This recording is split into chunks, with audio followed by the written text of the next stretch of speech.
Yes.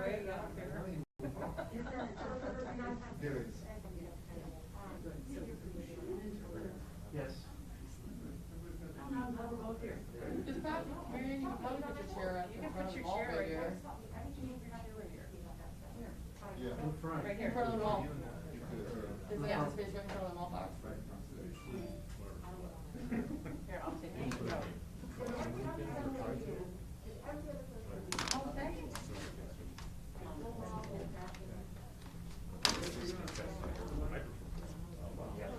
A little further away from the front. Oh, yeah. So sleeveless. Oh, I know.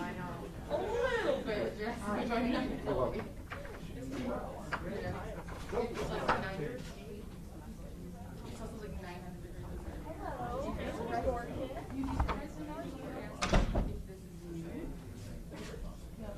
Because they've never seen it, because I've never ever.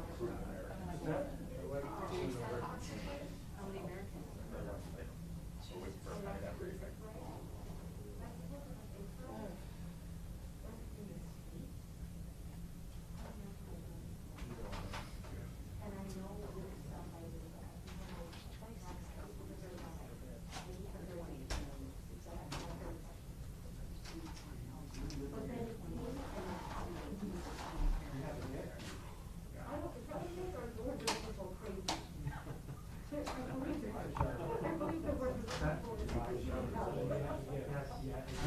Official confirmation, US National News, they don't know about that.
It's just that. How far away?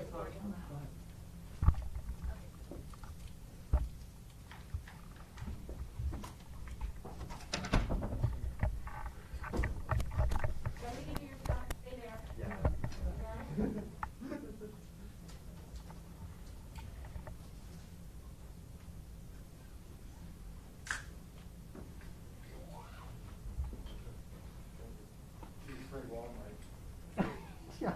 Yeah, there you go. Yeah.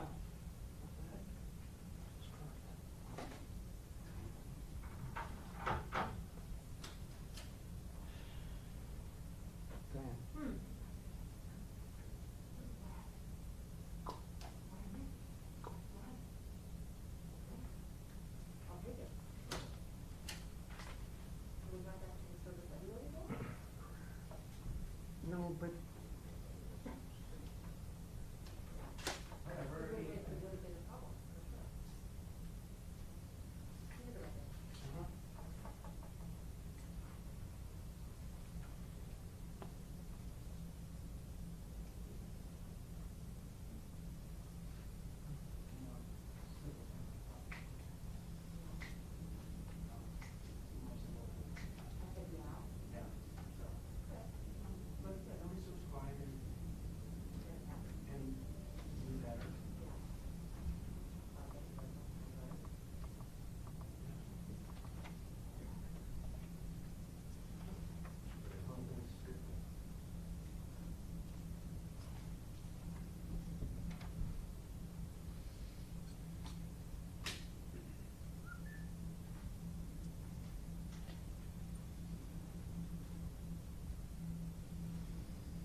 That last sounded like Muttley from the Are you commercial, okay? the cartoon years ago. I feel the same way about that night shift I worked for 20 years. Honestly, I didn't realize how sick they were when they were saying,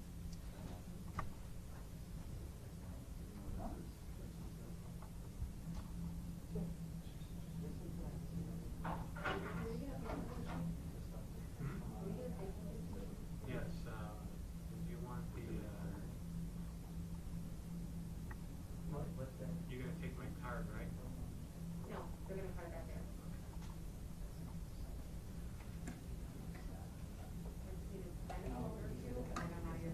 Okay, it's gonna go time of day and the second here. Oops. Weekends, right?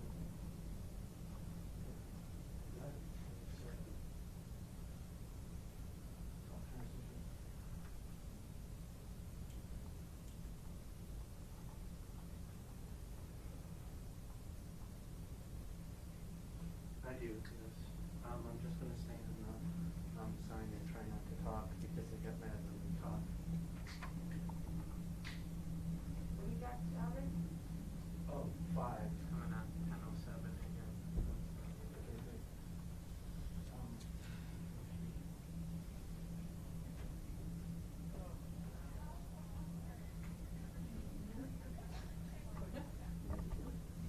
Got it. Okay, bye, buddy. You like it?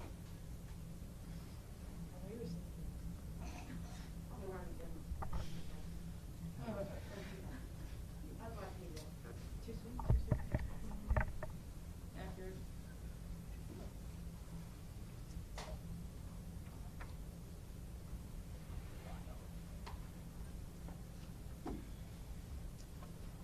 That's a good sign.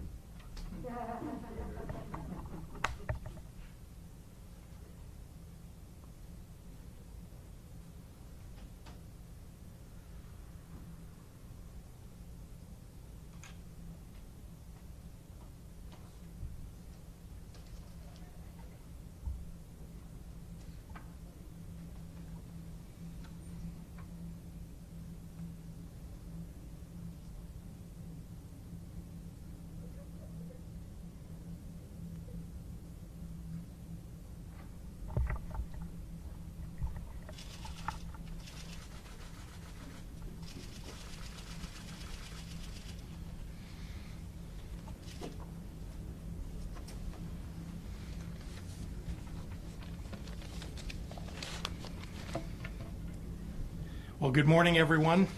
I'm here with our Illinois Department of Public Health Director, Dr. Ngozi Ezike, to address the current status of COVID-19 in Illinois, which, driven by the Delta variant's rapid spread in communities with low vaccination rates, is increasingly causing concern for our hospital capacity in communities across Illinois. Let's be clear. Vaccination is the most effective tool we have for keeping people out of the hospital and preventing deaths. Nearly all Illinoisans who are hospitalized with COVID are the Illinoisans who are not vaccinated. And those hospitalizations are only increasing. Our ICU usage has multiplied by a factor of 7 this summer alone. From January through July, 98% of our cases are among the unvaccinated. 96% of our hospitalizations are among unvaccinated people. 95% of our deaths are among unvaccinated people. We are continuing to rely on experts at the CDC and IDPH, but you don't need to be an epidemiologist to understand what's going on here. This is a pandemic of the unvaccinated. These are preventable deaths, and beyond the tragedy of losing lives for no reason, this also means inflicting serious damage on communities. That's because the regions with the lowest vaccination rates are the regions where there are fewer hospitals and lower hospital capacity. And those hospitals are sometimes the least well equipped to handle cases as they become more acute. These are the ones currently getting hardest hit. In southern and east central Illinois, fewer than half of residents are fully vaccinated, compared with over 70% in suburban Cook County. And today, our 7-day rolling average for ICU bed availability in southern Illinois is 3%. 3%. During the spring surge, the lowest ICU bed availability anywhere in the state never dropped below 15%. Don't think hospitals in other regions aren't challenged by this current surge. They are. But they started out with greater capacity, and even with more ICU beds, they are seeing availability diminish every day. For all of our hospitals, in descending order of need, we're providing resources and staff to help. But to be frank, healthcare staff are in short supply, in part because hospitals in surrounding states we might draw staff from are in worse shape than Illinois.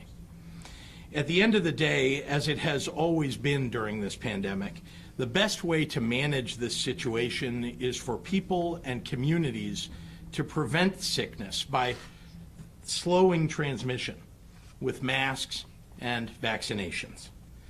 So if you're an elected leader from one of those highly infected communities and you're spending your time resisting masks instead of working to get your people vaccinated, then your definition of public service looks a whole lot different than mine. Earlier this month, I announced masks must be worn in all of our daycares, all our P-12 schools, and all our long-term care facilities, regardless of vaccination status. Another step to protect the most vulnerable among us, the elderly and unvaccinated children and their families. We also required vaccinations for all state employees who work in congregate facilities and encouraged the private sector to follow suit. Already we've seen employers like Loyola Medicine, Northwestern Medicine, U of I Health, OSF Healthcare, Rush Medical, Southern Illinois Healthcare, Advocate, Aurora Health, Lurie Children's Hospital, U Chicago Medicine, and Heritage Nursing do just that, and I thank them for their partnership. Unfortunately, our current vaccination levels are not enough to blunt the ferocity of the Delta variant hospitalization surges in some regions. Hospital administrators are asking for more help to manage the sheer number of incoming patients, who, I'll emphasize again, are almost exclusively individuals who have chosen not to get the life-saving vaccine. Hospital ICU beds are filling up once again. Our hospital leaders look at their counterparts in southern states where low vaccination rates mirror the Illinois communities they serve, and they fear the worst is yet to come for us. To put it bluntly, because of the Delta variant, hospitals are again fighting the battle that we had hoped would be behind us by now. I can't begin to imagine how frustrating this must be for them. They've spent 18 months on the front lines fighting this virus. The tool to bring an end to the pandemic, vaccines, is readily available, but your neighbors aren't taking it. Many because they're being misled. And then these healthcare heroes have to put your own health and their families' lives at risk, having to take care of people who could have prevented their serious illness with a simple shot. Since the first COVID-19 vaccines were authorized last December, more than 8.2 million Illinoisans have received at least one dose of the vaccine. That's 76% of our eligible population, and when you factor in our under 12 population, 65.2% of our overall population. We are proudly the most vaccinated state in the Midwest. But what that statistic doesn't show is where our most vulnerable residents are the least protected. We have communities where the vaccination rate is in the teens or in the 20s, but their kids are just as deserving of safe in-person learning as those who are in the most protected communities. We have nursing homes where staff is less than 25% vaccinated, but those residents are just as deserving of a safe home as their counterparts in our most vaccinated facilities. Vaccination remains our strongest tool to protect ourselves and our loved ones, to restore post-pandemic life to our communities, and most crucially, to maintain our healthcare system's ability to care for anyone who walks through their doors that needs help. I'm sure that if people understood that being unvaccinated could take a hospital bed from an accident victim, they might go get vaccinated.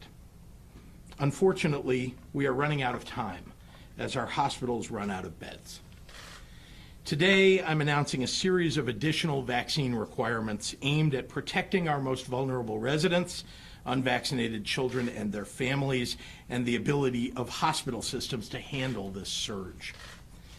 In Illinois, vaccines will be required for all P-12 teachers and staff, all higher education personnel, all higher education students, and healthcare workers in a variety of settings such as hospitals, nursing homes, urgent care facilities, and physicians' offices.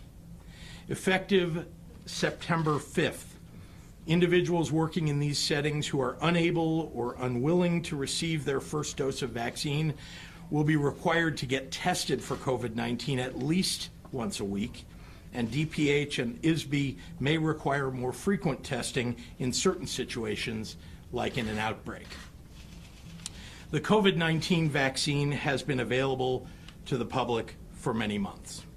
And in that time, we've watched many of our most vulnerable individuals do what they can to protect themselves and get vaccinated.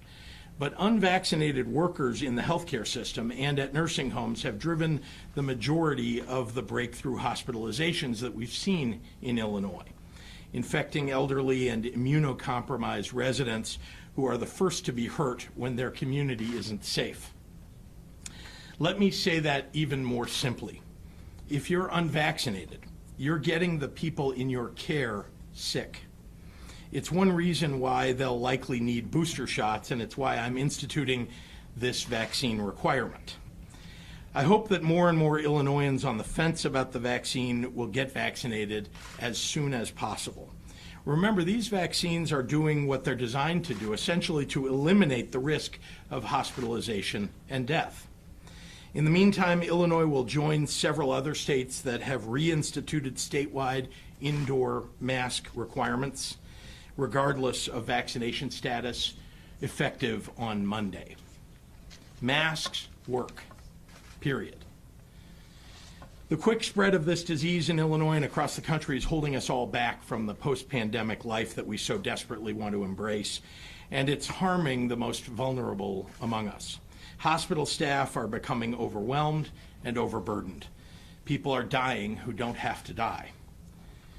To be clear, what I am announcing today is a floor. At a minimum, those who work in schools and healthcare settings should be vaccinated or tested, keeping our kids and our most vulnerable safe. For state workers in congregate facilities, we have put in place more stringent requirements to protect our most vulnerable, and I urge the private sector to do the same.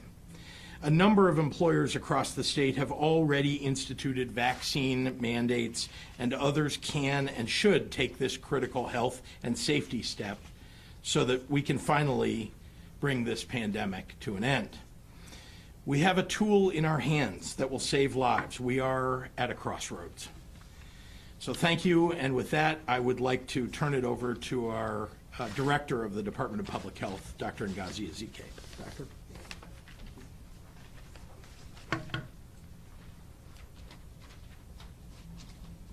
Good morning. As of last night, 2,184 individuals in Illinois were reported to be in the hospital with COVID-19. And of those, 489 were in the ICU and 241 were on ventilators.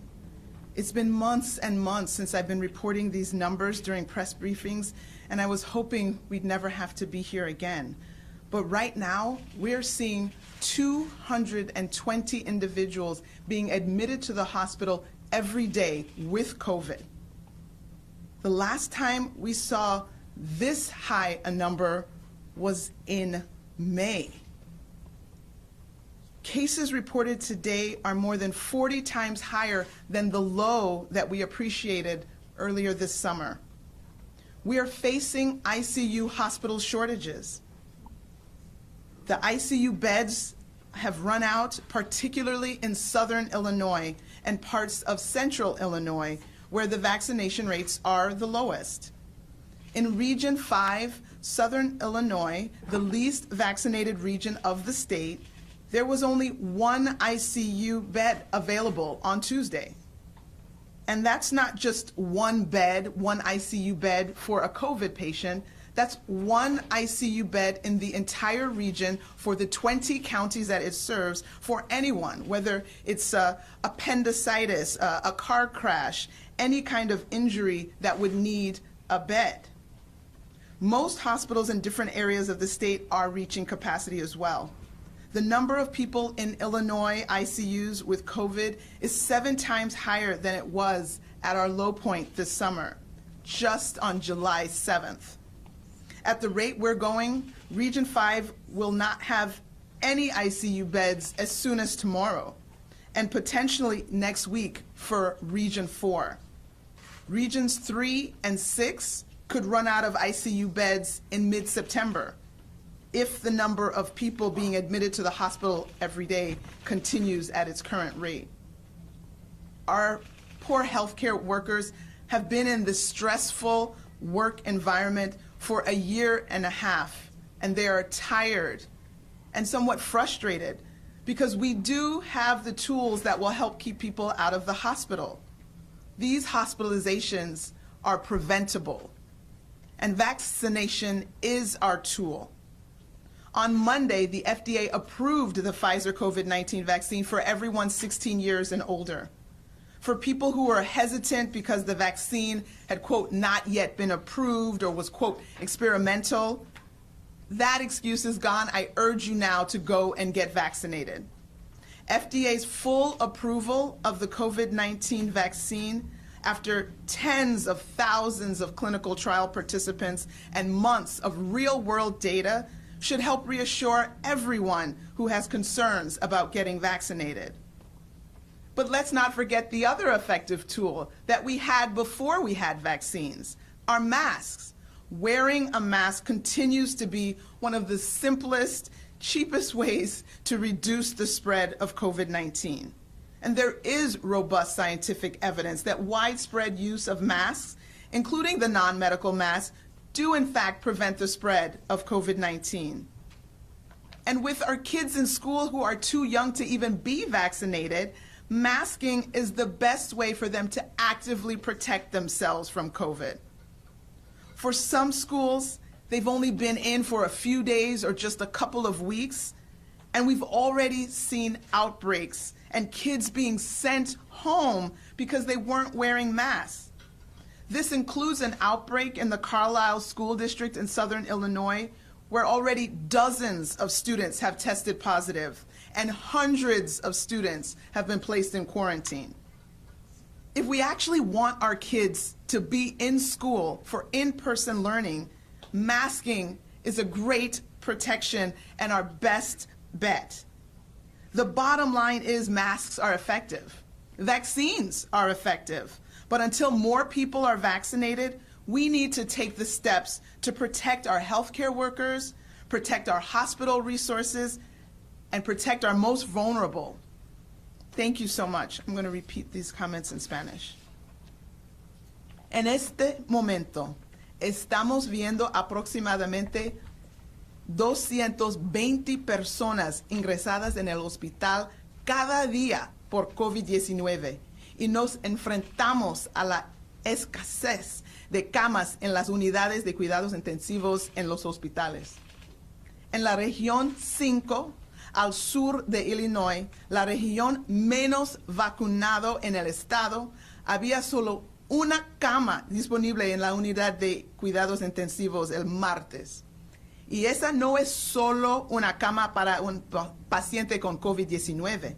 Esa es una cama solo para cualquier persona en un accidente automóvil con trauma y heridas severas, o cualquier persona que experimente insuficiencia cardíaca que necesita cuidados intensivos. Muchos hospitales en diferentes áreas del estado están alcanzando su capacidad. El número de personas en las unidades de cuidados intensivos de Illinois con COVID-19 es 7 veces más alto de lo que estaba en el punto más bajo este verano, hace menos de 2 meses. La vacunación es nuestra mejor herramienta. El lunes, la FDA aprobó por completo la primera vacuna contra COVID-19. Después de decenas de miles de participantes en ensayos clínicos y meses de datos del mundo real, deberían ayudar a tranquilizar a cualquier persona que tenga inquietudes de vacunarse. Otra herramienta eficaz que tememos son las máscaras. Usar una máscara continúa siendo una de las formas más simples de reducir la propagación de COVID-19.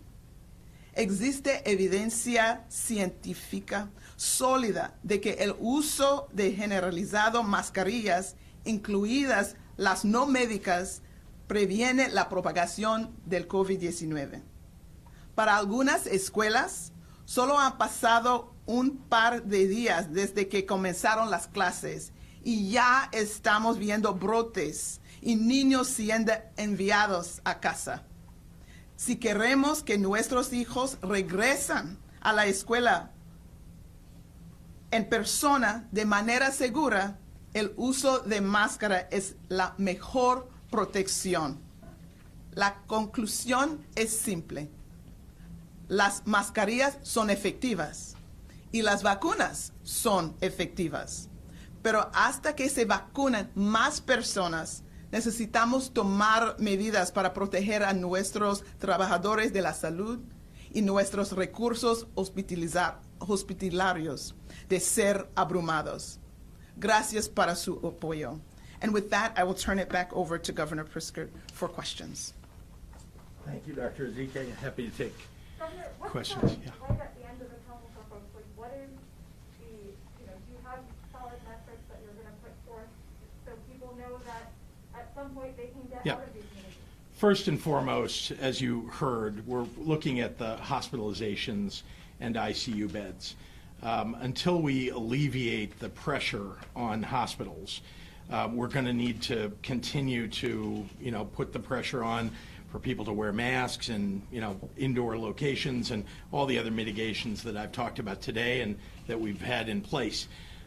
So my number one concern is right now keeping our healthcare system available, not just for people who may get COVID, but for people who have other problems that would take them to the hospital. So what does the alleviating pressure mean? I mean, does that mean, you use the 20% of available ICU beds Yep. as a metric before? Is that what you're going for? Is that what? That is certainly one of the things that we look at. It's the availability of ICU beds, the availability of hospital beds, and again, making sure that our hospitals have the personnel available to take care of people, because I think you understand as well as others that when we talk about the number of beds that are available, ICUs or other, we're really talking about staffing, because it's not usually the square footage in a hospital that's a problem or the number of rooms. It's truly just to be in a hospital room without staff is to not really be in a hospital.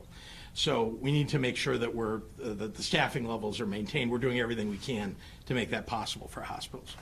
Mary Ann? Today, Jim Durkin has given us a note that he's concerned that you did not, again, consult. That you spoke with him last night, but then moments later, you found out this is what you were going to do.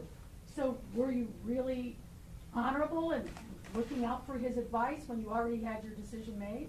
I have always been available to the leader for any calls that he wants to make with ideas, and to any other Republican legislator, Democratic legislator. And when the legislature talks to me, I listen.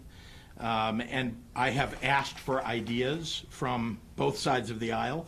People, as you recall, early on in COVID-19, in this pandemic, I worked with a Republican legislator to ultimately put in place a mask mandate for the state back on May 1st. And so I continue to listen to try to adjust things and make them work for all parts of our state. He's calling for he wants you to call a special session to bring the legislature in to deal with this and to get their formal input. Will you do that? I'm always open to hearing formal input from the legislature, and I think that he should go do whatever it is that he needs to do. They're a co-equal branch of government. Will They you should. do a special session? Well, Republicans can call hearings, and if they don't, if they want to invite Democrats to it, they should and can. If they don't want to, they can still hold hearings. I'm sure you all will cover them and get ideas. I have asked all along here for any new ideas that anybody has about how to bring down the number of hospitalizations and ICU beds, how to bring down the spread of COVID, and I've listened when people have offered up those ideas. Is there a vaccine mandate for the governor's office, for employees in the governor's office? Everybody in the governor's office has been vaccinated, yes. I guess why not then extend this vaccine mandate to the rest of the state's workers? Well, as you've seen, we in fact have begun with the folks who are treating the most vulnerable in our state, right? In our veterans' homes, in our developmentally disabled facilities, et cetera. And we're continuing to work with the unions. We have to negotiate that. That happens to be something that is required. And so we're in the process of that, but we've set a deadline of October 4th for that. And there's no doubt that I want to extend this and make sure that more people are getting vaccinated throughout the state, including especially our state employees. Governor, has the lottery been affected? It seems like it was a lot of money, and yet we didn't ever, unless I missed it, I never heard from anybody who said they won the lottery and because of the vaccines, that they went and got vaccinated because of it. Sure. Well, I think you can look at the numbers. The numbers actually, we did quite well as compared to previous weeks. It took a little while to ramp up, but actually our vaccinations did go up, I think, as more people heard about that. But we were doing much more than just having a lottery. At the time, we're doing, lots of messaging on social media, lots of advertising on television. You may have seen some of that. And all of that works together to encourage people to go get vaccinated. And we hope that people will just choose on their own. I mean, today, I encourage everybody, just go get vaccinated. It's very available to you. And we want to make sure that people do it. And I hope that they'll do it voluntarily right now because they're hearing, as I stand here, as Dr. Ezike stands here, that we have an increasing number of people who are getting the Delta variant, and its transmissibility is very, very worrisome to all of us. Governor, you're very concerned about hospitals, and yet I think studies shown, and we talked about this probably a couple of weeks ago, that maybe only 60% of hospital staff statewide are actually vaccinated. Why not impose a vaccine mandate on all hospital and healthcare workers? Healthcare workers are now being required to get vaccinated or to get tested, yeah. By the state or by their own employers? No, also by the state. Governor, Governor, what's the threshold to withdraw the mask mandates at school? Are you looking at the positivity rate, hospitalizations, death rates? We have to begin to see the curve bend as we have before. So right now, we're not anywhere near close to that. It appears to us like we're going to continue at a linear level, I hope only at a linear level, increasing until some of the effect of mask requirements and vaccine requirements actually will impact the numbers. Governor, since you announced your Restore Illinois plan last spring, it's been on a regional basis. You have the 4 regions and then 11. Why not split this into a regional thing? I mean, look, this is your own data that I've asked, and almost all of the regions except for Southern Illinois are on a downward trend. Obviously, hospitalizations are a lagging indicator, but why not split it up by regions as you've done before? Well, the first thing I would remind you is that we are in a much different situation this year now than we were last year or even early in the year. We now have vaccines that are widely available to everybody. That's very important to note. Even earlier on in the year when we were, essentially limiting the number of people who could get vaccinated because there just wasn't enough vaccine, was a different situation than today. So as I've said before, we're no longer in that situation. This is a new paradigm. a situation in which vaccines are widely available and in which we know that masks and vaccines, particularly together, keep people safe. We'll do one more. Can I ask Dr. Zika a question? Yeah. Will you start giving us the numbers daily again, or are we going to get them weekly? I mean, I think the answer to that is, whatever would be helpful to signal the appropriate alarm. Sorry, I'm stuck here. Signal the appropriate alarm and make sure that people are educated with what is happening, if that is what is helpful. Obviously, it is a resource and time on our already stretched out staff, but we want to make sure that we make the data available to people so that they can make the most informed decisions. You all have that. So It's updated daily on the website, Marion. Oh, I thought Yeah. it was weekly. No, it's I'm sorry. updated daily. Yep. Can we ask Last about question. capacity Did limits? someone who didn't get one, did someone who didn't get a question have a question? Did you get one yet? Yeah. Okay. Governor, is the state considering to have extra beds available, like in the past where the National Guard was called and there was different areas like McCormick Place with additional beds? Well, like I said earlier, the issue is less one of space now than it is of personnel. And so, and as you know, our National Guard is really made up of Illinoisans already. If they're medical personnel, we'd be taking them out of some other facility in order to deploy them for this, somewhere where they may likely be treating someone with COVID-19 or maintaining our hospital availability. So the answer is no. We don't currently have a plan to build out more space or to put more beds in somewhere. Our biggest concern is staffing.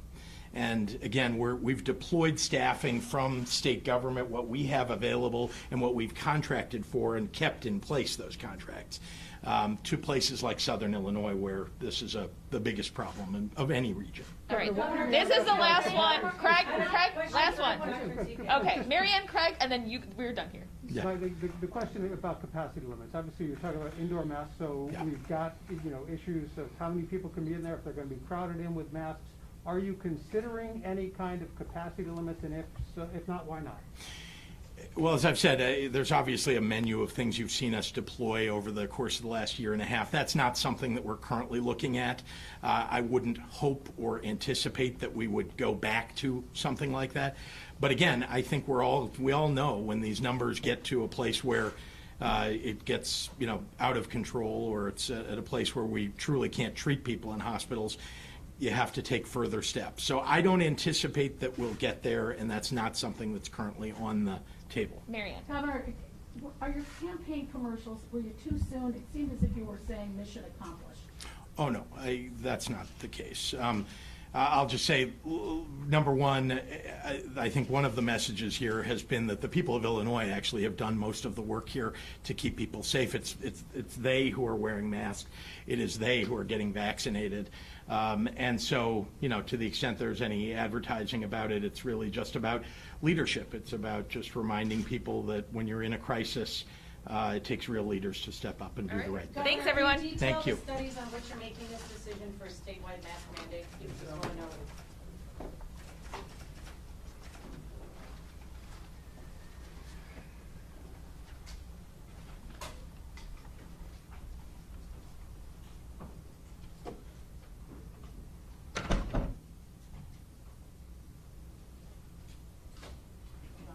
Kanye West concert tonight, sold out, no mask mandates, no vaccine card needed, no negative COVID test. Are they doing a smaller crowd or no? How do you? 42,000. I mean, what's smaller than? Right. Pardon?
Good morning, everyone. The hour of 10:30 a.m. having come and gone, the Cybersecurity, Data Analytics, and IT Committee shall come to order. Clerk, please call the roll. And Robinson. Clerk, I apologize. Give me one moment. LIS, are we ready to record?